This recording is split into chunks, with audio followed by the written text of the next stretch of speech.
Hello everyone. For those of you who don't know me, my name is Devin Ariel, and today I'm here to share with you my journey to finding love and all of the BS in between. And I'm telling you, there's a lot of it. So stay tuned if you want to know.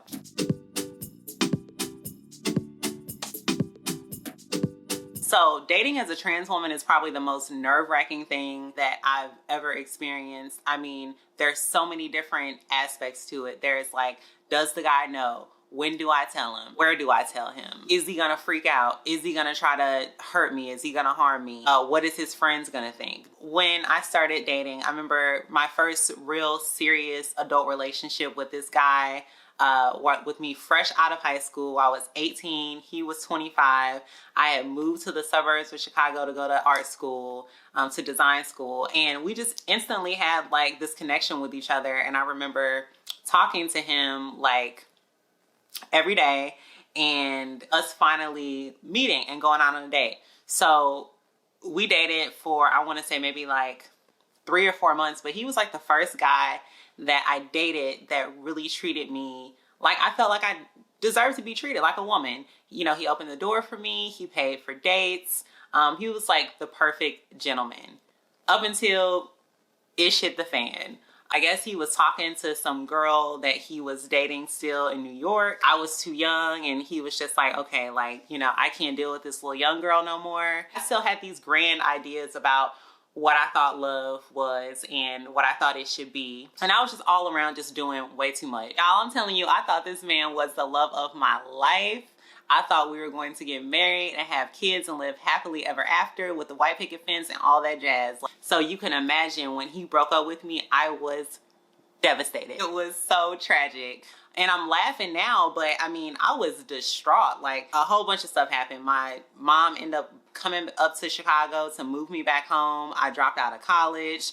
I was staying with my parents. I was like 19 at this point. I was drinking a lot. I was going out with my friends, and I would come home at the end of the day and I would cry myself to sleep. Yes, I was hitting him up, like, you know, because you know when you like break up with somebody and y'all say that y'all still gonna be friends, but then that other person like moves on quicker than you really wanted to move on, and you're still holding on and you're thinking that it's gonna be something and they didn't already moved on to the next chick. Yeah, it was that. So I got it back together. You know, I started hitting the clubs. I started hitting the bar. You know, I was doing my thing at this time. I dated several guys that didn't really result in anything. It didn't result in a serious relationship. It usually resulted in, you know, me being a fetish for them or them wanting to try out being with a trans girl. A lot of these dudes were just super confused. They didn't know what they wanted. Some guys, I'll be honest with you, I didn't even tell them because I didn't feel like it was relevant. You know, I knew how fleeting that men were at that time. So I didn't think that it was going to be anything serious. So some dudes, I'll be straight up, I didn't even tell. I didn't bother telling because I was like, you know, there's no point for me to spill my whole tea to you and for this to end up just not being anything, and you know, are upset that I didn't tell you that I was trans before or whatever. So, you know, some dudes I didn't even bother with. I just decided that I didn't want to talk to them anymore and I ghosted them.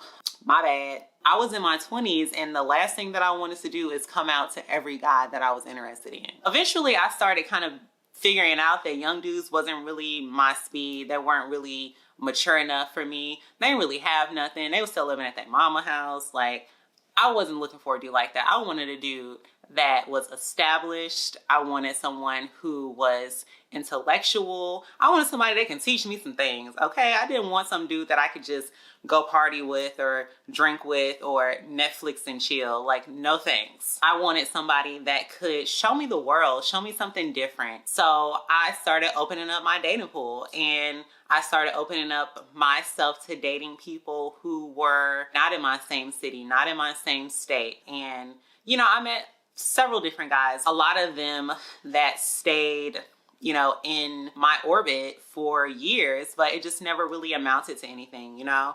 Like they would come in my life, they would come out of my life, but nothing ever really amounted to what I really wanted it to be. I decided to go back to school because, you know, I was done focusing on dudes. I had such bad luck with men, like, child, you name it. I dated the thug, I dated the, you know, the white guy who had a fetish for black girls with a little extra, if you know what I mean. You know what I'm talking about.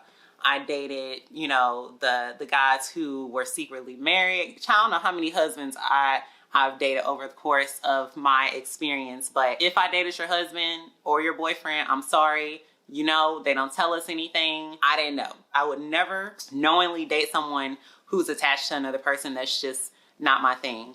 But I'm not gonna lie, y'all. It wasn't all bad. And please, please hear me when I say, not all men are chasers. Not all men are fetish seekers or wanting to live out some fantasy. There are some really nice, genuine guys out there, but it's gonna take for you to do some sifting and to actually figuring out yourself, pinpointing what you're looking for in a guy realistically now. Like, because ladies, you know, sometimes we are not realistic about what we're looking for in a man. It's keeping us from actually finding the love of our life. And a lot of the times that was the case with me, because I met nice guys. You know, I didn't meet all guys that were trash, but some of the guys that I met that were nice, they just weren't really for me. You know, there wasn't that spark that I was looking for in a guy that had me like super interested. Or maybe there was just like differences of opinion. And, you know, it wasn't always about the trans thing. It wasn't always about that. Sometimes it was just normal things that people just don't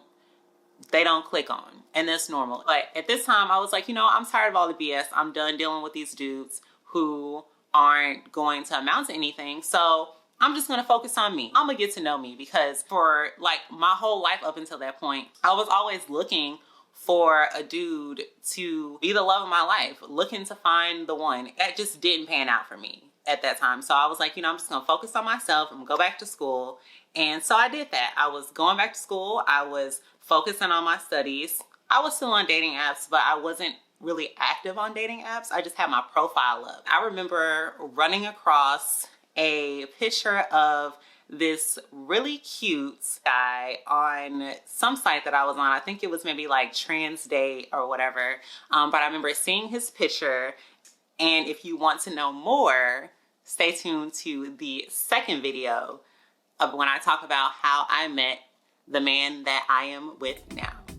A very special thank you to all my loves who tuned into this week's video. If you like this video, definitely do your girl a solid and hit that thumbs up button. And if you haven't already subscribed, I encourage for you to do so and hit the notification bell so you can be notified whenever your girl uploads new content. Until next time, my loves, be safe, be well, and most importantly, be yourself.